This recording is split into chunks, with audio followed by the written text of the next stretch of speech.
जय हिंद दोस्तों। मुझे पता नहीं आप किसको सुन रहे हैं, कवि कुमार विश्वास को, एक राजनीतिक पार्टी में काम करने वाले कार्यकर्ता को, सोशल एक्टिविस्ट को, पर थोड़ी देर के लिए मुझे मत देखिए। मैं जो कहना चाह रहा हूं वो सुनिए।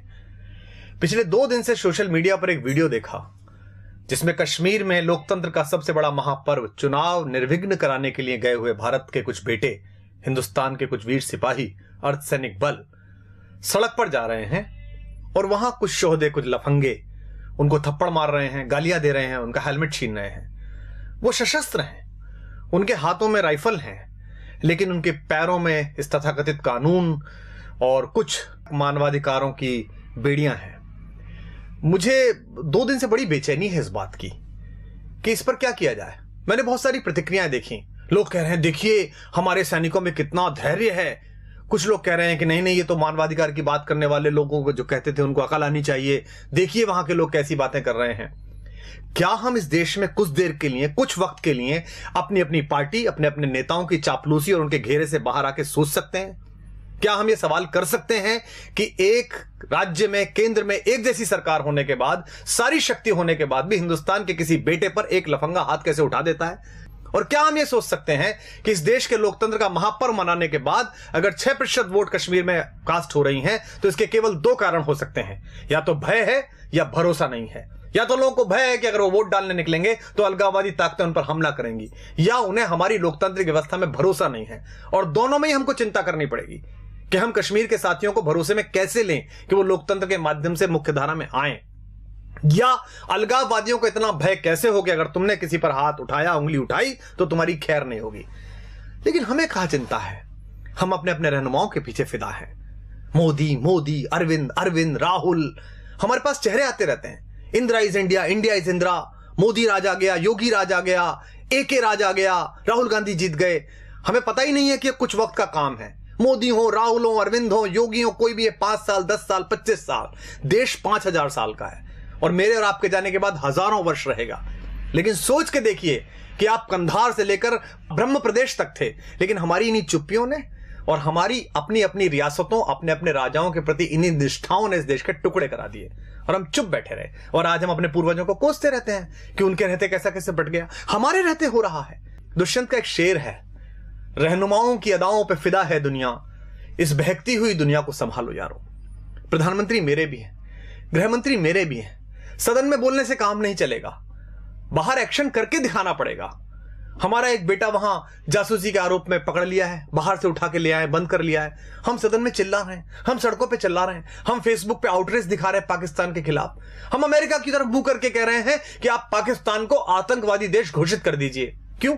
आपने कर दिया, आप कर दीजिए। सबसे पहले बैठिए पार्लियामेंट में और कहिए कि पाकिस्तान आतंकवादी देश है, हम इससे बातचीत नहीं करेंगे। लेकिन आपने तो उसे मोस्ट फेवर्ड नेशन का बिजनेस स्टेटस दे रखा है। कलेजे पे हाथ रख के बताइए, आप में से कितने लोग हैं जो पाकिस्तान से प्याज नहीं आई तो भूखे मर जाएंगे? आप में से कितने लोग हैं कि अगर पाकिस्तान से कपास नहीं आया तो वो ठंड में मर जाएंगे? और मरते हैं तो मर जाएं। हम महाराणा प्रताप की कहानियां पढ़कर बड़े हुए हैं, जहां लोगों ने घास की रोटी खाकर अपने स्वाभिमान, अपनी स्वतंत्रता, अपनी निजता की रक्षा की है। क्या हो जाएगा इन प्रतिबंधों से? अगर नहीं आएगी प्याज, नहीं आएगी वहां से कपास, तो क्या हो जाएगा? भारत के अभूतपूर्व राष्ट्रपति APJ अब्दुल कलाम साहब ने तय किया कि भारत की अस्मिता का प्रतीक एक बार परमाणु विस्फोट करके देखा जाए।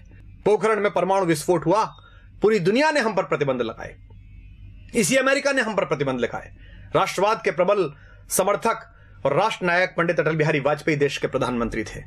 उन्होंने सदन के अंदर कहा, हम भूखे रह लेंगे लेकिन हम अपने आत्मसम्मान से समझौता नहीं करेंगे। क्या हो गया हमारा? लगा लिया इस अमेरिका ने प्रतिबंध। उसके बाद हाथ जोड़कर इसी भारत के बाजार के दरवाजे पर आना पड़ा ना अपना माल बेचने के लिए। 125 करोड़ हैं हम, पूरी दुनिया का फैसला कर सकते हैं। इनके बाजार बंद हो सकते हैं हमारे कारण, इनकी दुकानें बंद हो सकती हैं हमारे कारण। इसलिए तय करिए, इन प्रतिबंधों से डरना नहीं है, इनकी गीदड़ भभकियों से नहीं डरना है। ये 2-2 साल, 400-400 साल पहले आजादी लिए हुए देश, ढूंढे गए देश, अपने थोड़े से भौतिक बल के बल पर इस देश की आध्यात्मिक चेतना और इस देश की शक्ति को आंख दिखाते हैं। हम उस विवेकानंद के वंशज हैं जिन्होंने उस पराधीनता के समय पर भी शिकागो में जाकर दुनिया के धर्मों को यह बताया था कि हम लेडीज एंड जेंटलमैन वाले नहीं, भाइयों और बहनों वाले देश हैं। अयम निजः परो वेति गणना लघुचेत साम उदार चरिता नाम तु वसुधैव कुटुंबकम। इसलिए हम वसुधा को कुटुंब समझते हैं। लेकिन यह भी ध्यान रखिएगा, युद्ध की संभावना में जी रहे सब देश सुन लें, युद्ध भी है, बुद्ध भी है, जिसे चाहे उसे चुन लें। एक देश अगर आपकी तरफ इतने खतरनाक इरादे रखता है तो आपका व्यवहार समझ में नहीं आता, आप स्वधर्म में ही नहीं, आप तय ही नहीं कर पा रहे कि क्या करेंगे। इस देश को, लोगों को एक बार तय करना पड़ेगा कि हमारा स्टैंड क्या है। तो आप सबसे अनुरोध है कि ये जब कहा गया कि रहनुमाओं की अदाओं पे फिदा है दुनिया, इस बहकती हुई दुनिया को संभालो यारो, तो दुष्यंत ने इसी गजल में यह शेर भी कहा था कि कौन कहता है कि आकाश में सुराख नहीं हो सकता, एक पत्थर तो तबीयत से उछालो यारो। अगर आप राष्ट्रवाद का नाम लेकर लोगों का विश्वास मत हासिल करेंगे और उसके बाद राष्ट्रवाद के प्रबल प्रवर्तक बेटे वहां थप्पड़ से पीटे जाएंगे तो लोग आपसे सवाल करेंगे। अगर आप भ्रष्टाचार मुक्ति का पर्व लेकर दिल्ली में सरकार बनाएंगे और उसके बाद आप ही के लोग भ्रष्टाचार के घेरे में होंगे और आप मौन हो जाएंगे, उन्हें बचाने की कोशिश करेंगे, तो लोग आपसे सवाल पूछेंगे। क्योंकि सरकारें आनी जानी है, 5 साल 10 साल इन हवेलियों में, इन महलों में, इन 7 रेसकोर्स में, इन मुख्यमंत्री निवासों में आपकी अस्थियां नहीं गाड़ी जानी। यह देश याद रखता है फकीरों को, यह देश याद रखता है गांधी को, यह देश याद रखता है जयप्रकाश नारायण को। इसलिए आप सबसे अनुरोध है कि अपने अपने कोटरों से बाहर निकलिए, अपने अपने ब्रैकेट से बाहर निकलिए। संकट बहुत बड़ा है, इसे हम सामान्य समझ रहे हैं। आपके रहते, आपकी सरकार के रहते, हम सब के रहते कश्मीर में कोई भी हिंदुस्तान का झंडा जला देता है। हम किससे उम्मीद करें? कवियों से उम्मीद करें? हम पिछले 10 साल से कविता सुन रहे थे, आत्महत्या की चिता पर देखकर किसान को नींद कैसे आ जाती है देश के प्रधान को। पिछले 3 सालों में 30,000 अन्नदाता, 30,000 भूमि मां के बेटे किसान आत्महत्या कर चुके हैं। पिछली बार भी की थी, मनमोहन सिंह जी की सरकार थी तब भी की थी। इन आंकड़ों के खेल में क्या उलझना? हम जंतर मंतर पर बैठे थे, हमारे सामने भी एक किसान फांसी पर झूल गया था, हमें भी नींद आनी बंद हो गई थी। लेकिन क्या इस पर कोई करेक्टिव मेजर्स उठा सकता है? देश के बड़े बड़े सेठों के 50-50 हजार करोड़, 60-60 हजार करोड़ रुपए के कर्जे माफ कर दिए जाते हैं। कोई भी आदमी हिंदुस्तान का 20,000 करोड़ रुपए लेकर लंदन भाग जाता है पार्लियामेंट का मेंबर होते हुए, और हम चुप बैठे रहते हैं। और किसान अपने मृतक किसानों के नरमुंड लेकर जनता मंतर पर बैठे रहते हैं और हम कहते हैं कि इस पर नहीं बोलेंगे चूंकि हमारे दल की अभी सरकार है। सरकारें किसी दल की नहीं होती, सरकारें देश की होती हैं। प्रधानमंत्री, मुख्यमंत्री, रक्षा मंत्री, गृह मंत्री ये किसी सरकार के हिस्से हैं, लेकिन ये देश के लोग हैं, ये किसी पार्टी का हिस्सा नहीं है। इसलिए दिल्ली के राज सिंहासन पर कोई भी बैठे, 5 वर्ष बैठे, 10 वर्ष बैठे, ईश्वर करे 20 वर्ष बैठे, जब तक ईश्वर उसे पास बुलाए तब तक वो वहां बैठे। लेकिन आम नागरिक होने के नाते इस पर सवाल उठाना शुरू करिए, अपनी अपनी राजनीतिक कैंचुलियों से बाहर निकलिए। अन्यथा इकबाल ने एक शेर कहा था, हमने उसे गंभीरता से नहीं लिया और आज हम भारत, पाकिस्तान, बांग्लादेश के 3 टुकड़े देखते हैं। इकबाल ने जब यह शेर कहा था तब बर्मा से लेकर कंधार तक सिर्फ हम थे, हिंदोस्तां थे, सिंध नदी के आर पार पूरा भारत था। इकबाल ने कहा था, वतन की फिक्र कर नादा, मुसीबत आने वाली है, तेरी बर्बादियों के मशवरे हैं आसमानों में, न संभलोगे तो मिट जाओगे हिंदोस्तां वालों, तुम्हारी दास्तां तक भी न होगी दास्तानों में। पिछली सरकार पाकिस्तान से बात करती थी तो हम सब लोग और विपक्ष के लोग कहते थे कि देखिए कैसी सरकार है, पाकिस्तान हमले कर रहा है, हम उससे बातचीत कर रहे हैं। बातचीत होनी चाहिए, लोकतंत्र में महत्व यही है कि आप बातचीत करते रहें। लेकिन अब कोई भी अचानक पाकिस्तान चला जाता है, लाशें आती रहती हैं, पठानकोट पे हमला होता है। जिस आईएसआई को हम 40 साल कहते रहे कि हमारे देश में अस्थिरता फैला रही है, आतंक फैला रही है, उस आईएसआई की टीम बुलाकर और हमारे सैनिकों की अगवानी में सिंहों की पेशी करवा दी कुत्तों के दरबारों में। वो पठानकोट में ढूंढने के लिए गए कि हत्याएं ठीक से हो गई कि नहीं हो गई, और उसके बाद उन्होंने जाकर कह दिया रावलपिंडी में कि वो आप ही ने खुद ने कर लिया होगा। हमारा स्टैंड क्या है? हम कहना क्या चाहते दुनिया से? ये देश के सारे कारपोरेट मिलकर एक कॉर्पस फंड नहीं बना सकते जिसमें एक फेंसिंग हो जाए, जिसमें हम उनसे संबंध नहीं रखें? क्या अगले 10 साल 20 साल हम ये भूल सकते हैं कि हमारे आसपास कोई पाकिस्तान नाम का राष्ट्र भी है? हम कभी क्रिकेट खेलते हैं, कभी नहीं खेलते हैं, कभी गुलाम अली को सुनते हैं, कभी नहीं सुनते हैं। उधर से गजल आ जाती है तो हमारी राष्ट्रीयता प्रभावित हो जाती है। धर्मशाला में क्रिकेट खेलनी है उनके साथ और इससे पैसा मिलेगा बीसीसीआई को, इससे कुछ सेठों के धंधे चलेंगे, कुछ लोगों के चेहरे चमकेंगे, तो हम कहते हैं नहीं नहीं, खेल तो होता रहना चाहिए, ऐसे संबंध क्यों खत्म करें? तय करिए कि देश है कि धर्मशाला है, कोई भी कहीं से घुसेगा या नहीं घुसेगा। सरहद पार भारत के जाबाज सैनिक एक ऑपरेशन करके आते हैं, सर्जिकल स्ट्राइक, पूरे देश का सिर गर्व से तन जाता है। कुछ लोग उसमें भी राजनीति करना चाहते हैं, कुछ लोग पोस्टर लगाकर उसका श्रेय लेना चाहते हैं, कुछ लोग सरकार से वो श्रेय छीनना चाहते हैं। दोनों ही गलत हैं। उन सैनिकों को सलाम जिन्होंने बहादुरी के साथ भारत माता का मान ऊंचा किया और घर में घुस के उन आतंकवादियों को मारा।